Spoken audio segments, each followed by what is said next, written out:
Reasoning find the missing நம்பர்ல competitive எக்ஸாம்ல கேட்ட ஒரு கொஸ்டின் பார்க்கலாம். சரியா?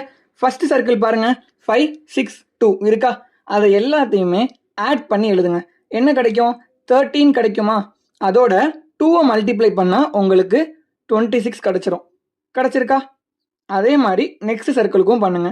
11 5 2 இதை எல்லாத்தையும் ஆட் பண்ணா உங்களுக்கு 18 கிடைக்கும். சரியா? அதோட 2வை மல்டிப்ளை பண்ணுங்க. ஓகேவா? 18 into 2 36ன்னு வரும். ஓகேவா? அந்த ஆன்சரும் கிடைச்சிருச்சு. நம்ம யூஸ் பண்ற லாஜிக் கரெக்ட் தான். இப்போ 1 plus question mark plus 9 add பண்ணி மல்டிப்ளை பை 2 பண்ணா 34 வரும். இப்போ பாருங்க, 1 பிளஸ் 9 10 கிடைக்கும். அப்போ அந்த கொஸ்டின் மார்க் பதிலாக நம்ம இங்கே 7 போடணும். ஓகேவா? 7 போட்டாதான் 10 பிளஸ் 7 17 வரும். அதோட 2வை மல்டிப்ளை பண்ணால் நமக்கு 34 கிடைக்கும். ஓகேவா? அப்போ கொஸ்டின் மார்க் பதிலாக 7 வரணும். அதான் மிஸ்ஸிங் நம்பர். ஓகேவா? இந்த கொஸ்டினுக்கான ஆன்சர் வந்து 7. உங்களுக்கு புரிஞ்சிருந்தா ஒரு ஃபாலோ மட்டும் பண்ணிக்கோங்க.